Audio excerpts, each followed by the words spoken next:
오늘 말씀의 제목은 사람을 낚는 어부가 되게 하리라. I will make you fishers of men. 사람을 낚는 어부가 되라가 아니에요. 여기서 I will make라고 썼어요. I will make. 네 의지로 가서 하라. 그게 아니었어요. 인간은 절대 자기 의지로 가지 못해요. 하나님의 성령으로 내가 I will make you fishers of men. 할렐루야. 여러분 오늘 가만히 앉아 있어도 하나님께서 성령으로 여러분들을 그렇게 만들어 줄 것입니다. 할렐루야. 그러면 하나님은 우리들에게 큰 은혜를 주셔서 입김을 불어넣어 주셔서 우리의 마음을 새롭게 해서 새로운 삶의 모습을 갖게 해준다는 거예요. 오늘 여러분 코끼리와 밧줄을 보셨죠? 아이는 생각했어요. 가느다란 밧줄에 묶여있는 코끼리는 왜 도망치지 않을까? 그러나 그 밧줄은 아주 어렸을 때부터 묶여있는 줄이었었어요. 어른이 되어 그 줄을 끊을 수 있었지만 끊으려 하지 않는 코끼리. 왜 그랬을까요? 그 줄은 코끼리의 발목이 아니라 마음을 묶어버린 것이었어요. 오늘 말씀의 가장 하이라이트는 마음의 밧줄을 끊어라. 그게 바로 사람을 낚는 어부가 되게 하겠다. 그 말과 똑같은 말씀이에요. 베드로도 코끼리의 습관의 마음의 밧줄에 묶여 있었어요. 그래서 게네사렛 호수에 묶여있는 어부였었죠. 그러나 그 어부인 베드로는 며칠 동안 밤이 새도록 고기를 잡지 못했어요. 우리는 어디에 묶여있죠? 직장에 묶여있죠. 베드로의 직장은 게네사렛 호수였어요. 그리고 집은 항상 하숙집이었어요. 거기서 계속 묶여서 고기만 잡았던 것이죠. 그것을 누가 봤어요? 예수님이 본 거예요. 내가 베드로를 저렇게 살라고 만들어 놓지 않았는데, 내가 저렇게 직장만 다니라고 만들어 놓지 않았는데, 인생이 다 끝나고 나서 남는 게 무엇일까?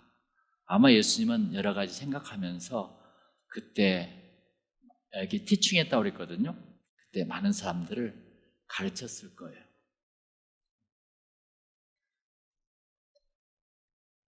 어쨌든 그 어부였던 베드로는 며칠 동안 밤이 새도록 고기를 잡지 못했어요.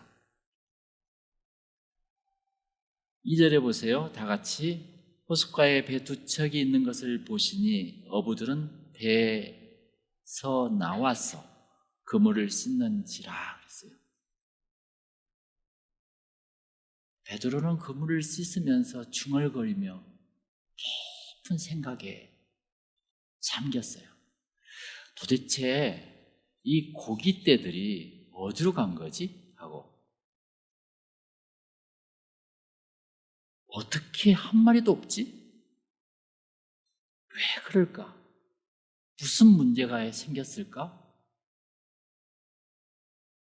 베드로는 밧줄에 묶인 마음에 묶인 코끼리처럼 그 밧줄을 생각하지 못하고 열심히 고기만 잡았던 것이죠. 누가복음의 이 기자는 2절에 허탈하게 그물을 씻고 있는 어부들의 모습을 그려놓은 거예요. 이렇게 어부들은 배에 나와서 그물을 씻는지라 한 마리도 잡지 못하고. 저는 여기서 허탈하게 그물을 씻고 있는 어부들의 모습을 본 거예요. 성경에서. 그 어려운 불경기 속에서 예수님은 무리들에게 무엇인가를 가르치고 계셨습니다. 아마 코끼리 밧줄이 아닌가요? 우리 3절, 4절 다 같이 한번 읽어볼까요?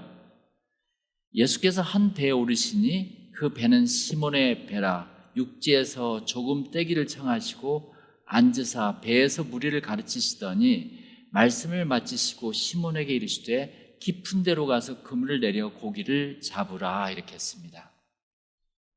예수님은 운명의 바다 이 게네사렛 호숫가에서 죄의 밧줄에 묶여있는 어부들을 보고 있었죠. 그래서 누가복음의 기자는 예수님의 가르침과 고깃대들의 이동을 통해서 지구촌의 새로운 흐름의 변화를 보여주고 있었습니다. 한마디로 예수가 왔다는 거예요. 한마디로 성령이 움직이고 있다는 것이죠. 그 변화의 주체자는 예수님이셨다는 것입니다. 할렐루야. 그러나 마음의 밧줄에 묶여있는 베드로는 그 변화의 흐름을 파악하지도 못하고 고민하고 있었어요. 좀 직장 다니기가 참 힘드네. 어렵네. 이쪽에 저쪽으로 옮겨볼까? 내가 이걸 계속 해야 하나? 이런 삶 속에 오늘 누가복음의 말씀이 나온 거예요. 베드로의 이 기존 방식으로는 고깃대들이 어디로 흘러가고 있는 줄을 몰랐습니다. 이 낡은 패러다임으로는 새로운 흐름을 볼 수가 없는 거예요. 여러분, 패러다임이라고 아세요? 이 패러다임이라는 것은 주변 세상을 내가 지각하고 이해하고 해석하는 생각의 틀을 말한 거예요. 우리는 자신 안에 있는 이 패러다임으로 세상을 바라봅니다. 그러니까 사람들은 보는 대로 믿는 것이 아니라 믿는 대로 보기 때문에요. 알겠죠? 그때 예수님이 베드로에게 말씀하십니다. 4절에 깊은 데로 가서 그물을 내려라 그랬습니다. Put out into the deep water. 이게 참 유명한 말씀입니다. 깊은 데로 가서 그물을 던져라. 이것은 기존의 틀을 깨고 있는 것이죠. 예수님의 말씀에 베드로는 어이가 없었어요. 솔직히 자신의 과거의 경험과 그 호수의 전통으로는 고깃대들은 깊은 곳으로 다니지 않았기 때문입니다. 그러나 베드로는 놀라운 예수님의 능력을 알고 있었어요.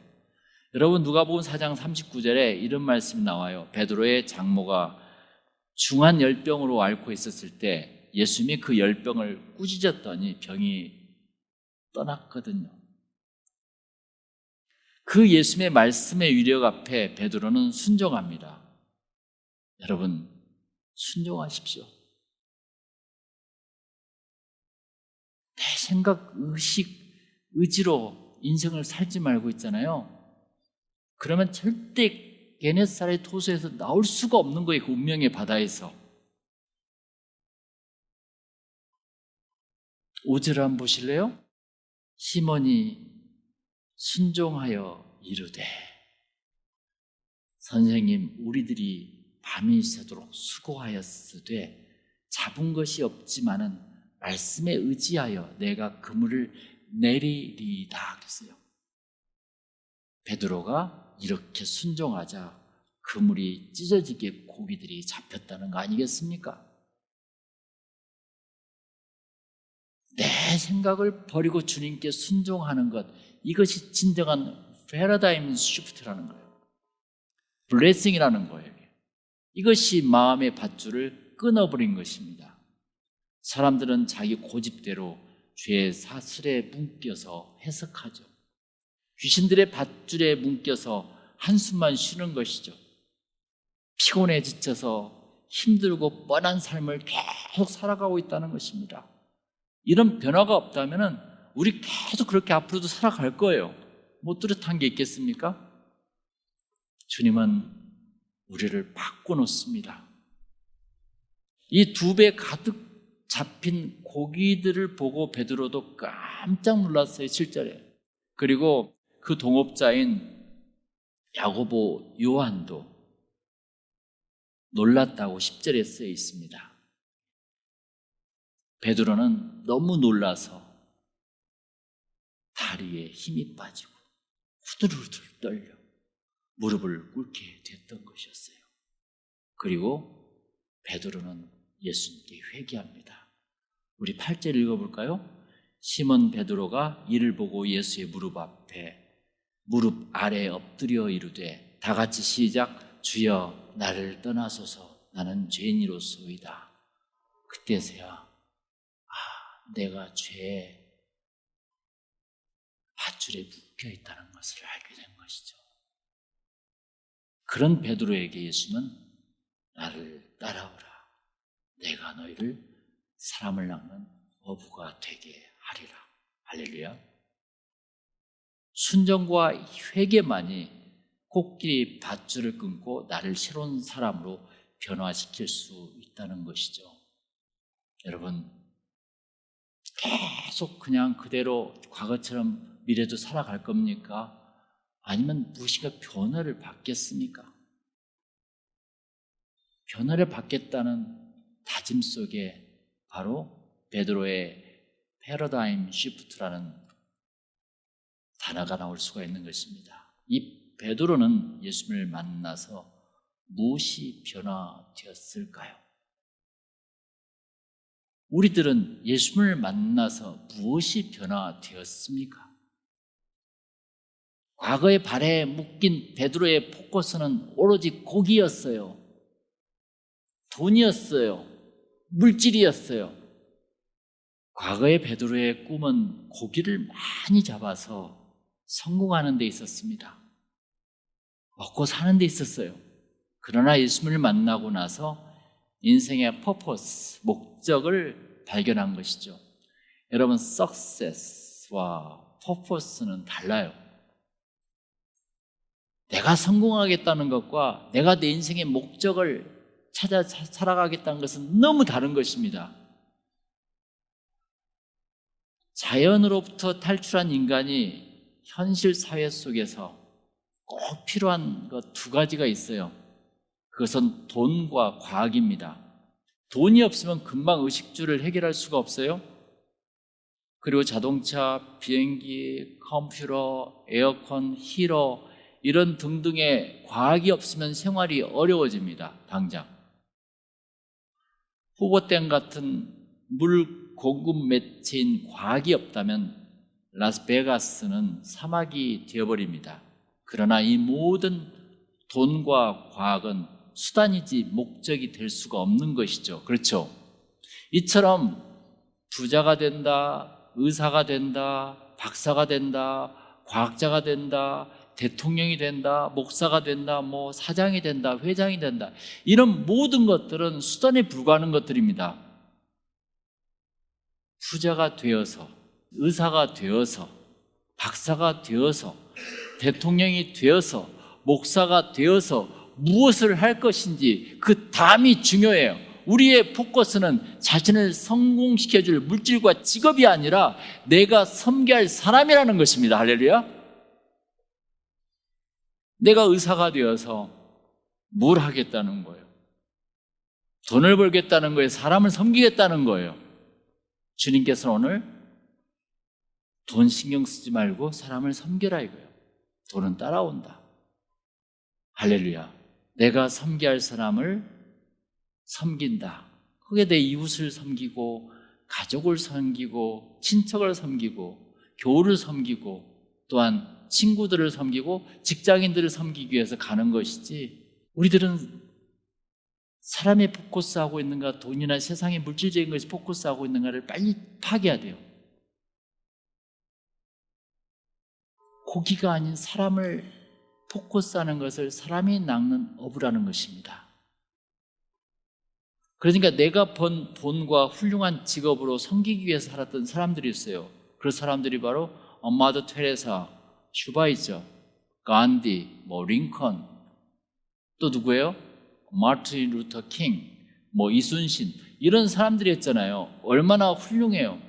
우리가 꼭 그렇게 유명하게 안 되었을지라도 있잖아요. 내 수단을 가지고 사람을 섬기는 사람들이 수없이 많이 있습니다. 그러나 예수 믿는 사람이 그렇게 못 산다면 안 되겠지 않겠습니까? 그러나 김정은, 스탈린, 히틀러, 푸틴은 목적과 수단이 바뀌었던 사람들이에요. 전부 다. 이게 목적과 수단이 바뀌면 주의가 불행해져요. 항상.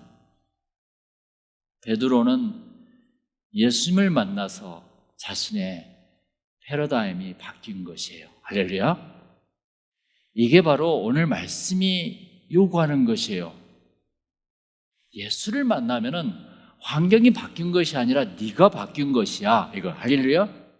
근데 많은 사람들은 환경을 바뀌기를 원해요. 운명의 죄의 밧줄을 끊고 어부가 성자가 되었던 이야기가 바로 베드로 이야기입니다.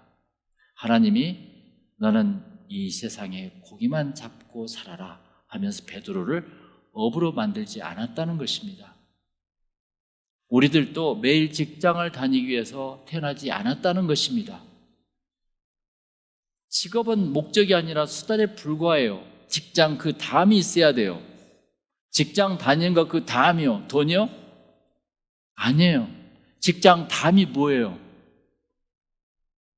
예수 만나서 우리들의 목적을 찾아가는 거.